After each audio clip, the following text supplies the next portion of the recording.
Hi friends, Bhagavad Gita సారాంశాన్ని continue చేసే ముందు ఇంకా ఎవరైనా సబ్స్క్రైబ్ చేసుకోకపోతే వెంటనే ఛానల్ని సబ్స్క్రైబ్ చేసుకోండి. ఇక శ్రీకృష్ణుడు అర్జునుడికి గీతోపదేశం చేస్తూ ఇలా అంటాడు. కర్మ సన్యాసములు రెండూ కూడా మోక్ష సోపాన సాధనాలు. అందువల్ల కర్మ పరిత్యాగమున కన్నా కర్మానుష్ఠానమే శ్రేష్టమైనది. ఎవరైతే ఫలితాన్ని ఆశించకుండా బ్రహ్మార్పణంగా కర్మలను ఆచరిస్తారో అతడు తామరాకుపై నీటి బిందువు అంటని విధంగా పాపంలో చిక్కుకోడు. పాపాలు అతనిని చేరవు. ఎవరి అజ్ఞానమైతే జ్ఞానంతో నశించబడుతుందో అతడికి జ్ఞానం సూర్యుడిలాగా ప్రకాశిస్తుంది, పరమార్థతత్వము చూపిస్తుంది. మరియు విద్యాలయ సంపన్నుడు అయిన బ్రాహ్మణులను శునకం అనగా కుక్క మరియు దాని మాంసాన్ని వండుకొని తినేవారిని అందరినీ పండితులు ఒకేలా చూస్తారు. దేహం అనగా భౌతిక శరీర త్యాగానికి ముందు ఎవరైతే కామం, కోపం మొదలైన అరిషడ్వర్గాలు జయించునో వారిని యోగి అంటారు.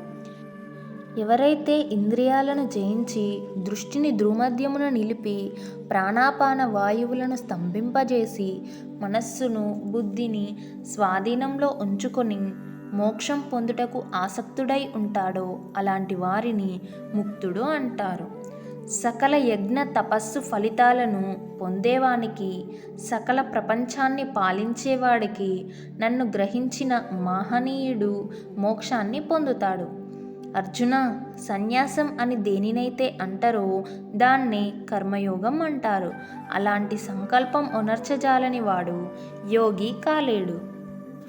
యుక్తాహార విహారాలు మొదలైనవి కర్మాచరణ చేసేవాడికి ఆత్మ సంయమ యోగ లక్షణములు. గాలిలేని దగ్గర పెట్టిన దీపం ఎలాగైతే నిశ్చలంగా ఉంటుందో మనోనిగ్రహం కలిగి ఆత్మయోగం అభ్యసించిన వాడి చిత్తం అంటే మనస్సు అలాగే నిశ్చలంగా ఉంటుంది.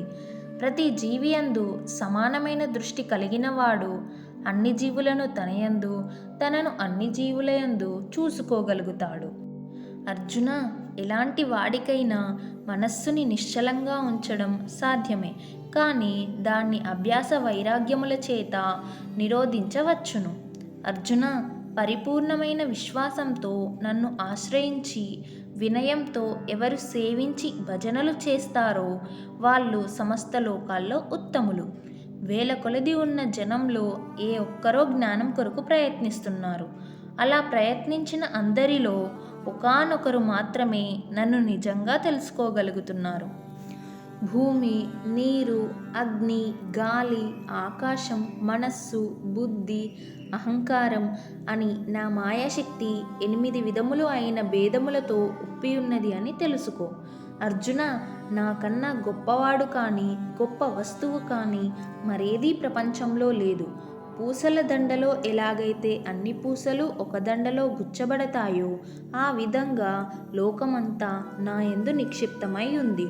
భూమిపైన మంచి వాసనలు, అగ్ని వల్ల తేజం, అన్ని ప్రాణుల యందు ఆయుష్షు, తపస్సుల దగ్గర తపస్సును నేరుగా ఎరుగుదును.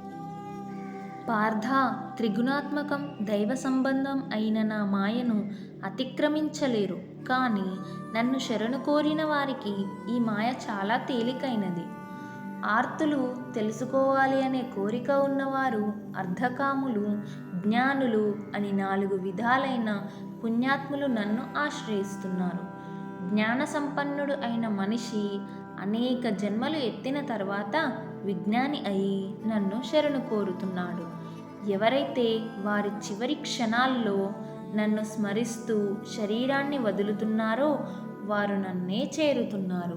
అర్జున, ఎవరు అభ్యాస యోగంతో ఏకాగ్రతతో కూడిన మనస్సుతో దివ్యరూపుడైన మహాపురుషుని స్మరిస్తాడో వారు ఆ పరమపురుషుడునే చేరతాడు. ఆ మహాపురుషుడే సర్వజ్ఞుడు, పురాణ పురుషుడు, ప్రపంచానికి శిక్షకుడు, అణువు కన్నా అణువు, అనూహ్యమైన రూపం గలవాడు, సూర్యకాంతి లాంటి తేజస్సు గలవాడు, అజ్ఞాన అంధకారాలను తొలగించువాడు. ఇప్పటి వరకు వీడియో చూసిన వాళ్ళు నచ్చితే ఒక లైక్ చేయండి, వీలైనంత మందికి షేర్ చేయండి. ఇంకా ఎవరైనా సబ్స్క్రైబ్ చేసుకోకపోతే వెంటనే ఛానల్ని సబ్స్క్రైబ్ చేసుకోండి. మరో వీడియోతో మళ్ళీ కలుద్దాం. అంతవరకు బాయ్ బాయ్.